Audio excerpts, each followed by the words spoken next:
Gary, the brain-injured Vortigaunt. I have a brain injury. I'm sorry to... My brain is injured. That's terrible, Ow. and I hope... Has a lot of stuff in his home, including items made by humans. This includes a couple of road signs embedded in the ceiling. The red construction one has several stickers on the back not normally seen in gameplay. Looking at it in the model viewer, you'll see that among them is this sticker for Deutsche Post. Deutsche Post being the mail service of Germany and a subsidiary of DHL.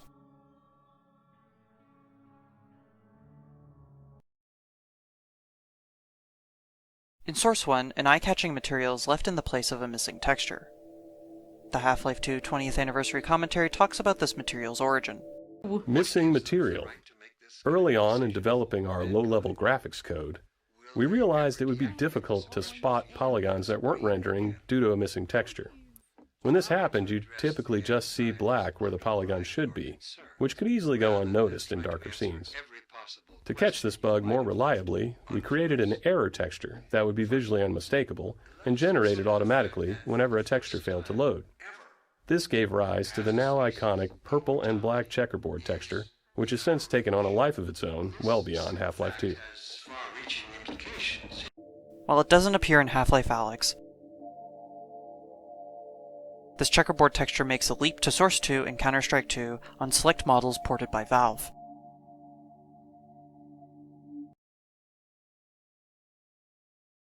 In Half-Life Alyx, there are several paintings you can find adorning the walls of City 17.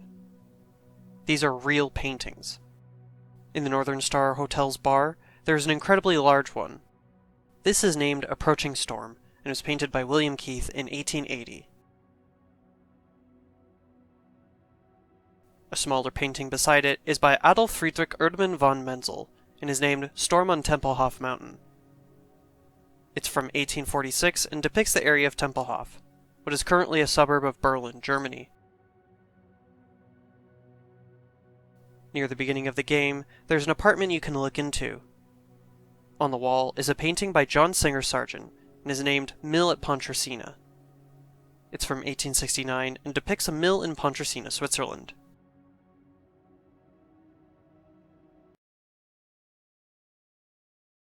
At the beginning of Half-Life 2, you'll attempt to teleport out of Kleiner's lab, but end up jumping to other locations. One of which is Dr. Breen's office in the Citadel. What's the meaning of this? Who are you? How did you get in here?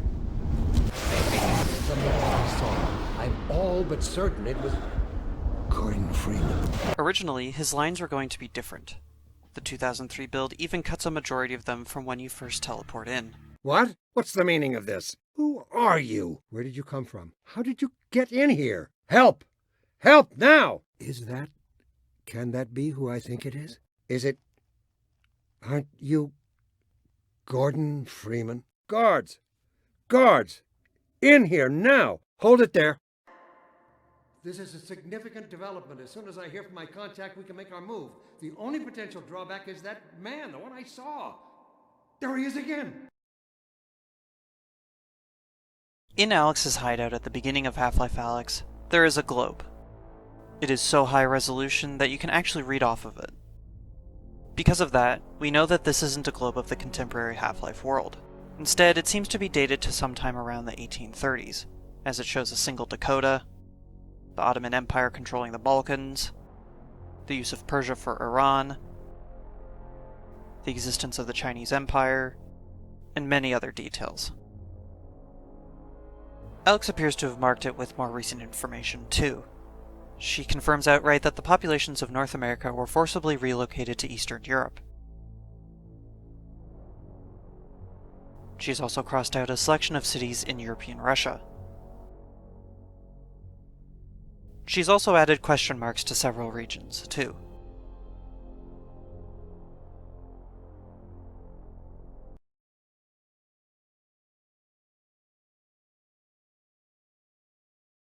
In classic Halo 2, during the Armory in Cairo Station, you'll be able to see dozens of UNSC ships fly through space protecting Earth.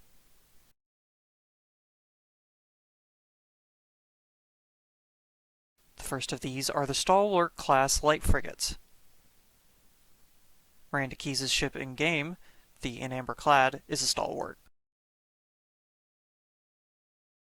The other ship type is the Marathon class heavy cruiser, which is seen up close in a couple of cutscenes.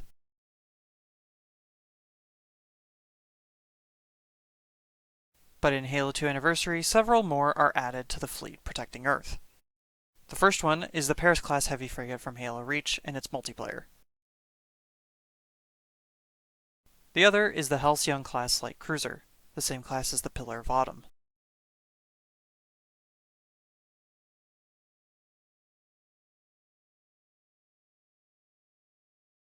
In the level Thin Ice in Condition 0 deleted scenes, you have to clear an icebreaker of hijackers. As you go through the ship, area by area, you'll end up in a storage room at the front. In there, you'll see numerous boxes of food. One set of boxes is for the Real Snack brand Cheez-Its.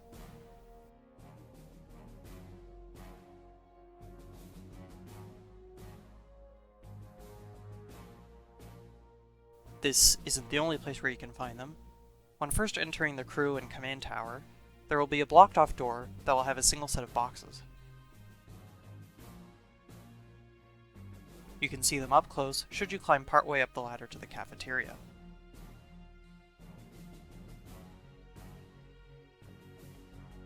The texture for the Cheez-Its are originally from Half-Life 1, but went unused. The texture name suggests they were to be seen in the food freezer near the beginning of the game.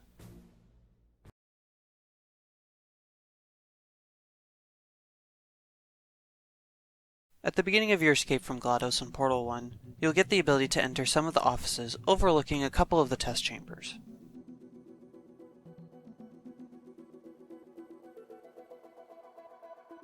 If you look on one of the walls of these offices, you'll see a nice little jellyfish.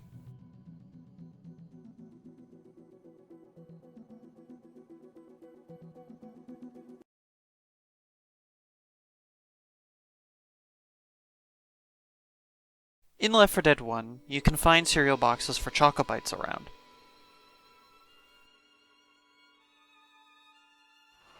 On the box, if you look closely, you can see an advertisement for a cross-brand promotion happening between Choco Bites and Valve for Team Fortress 2.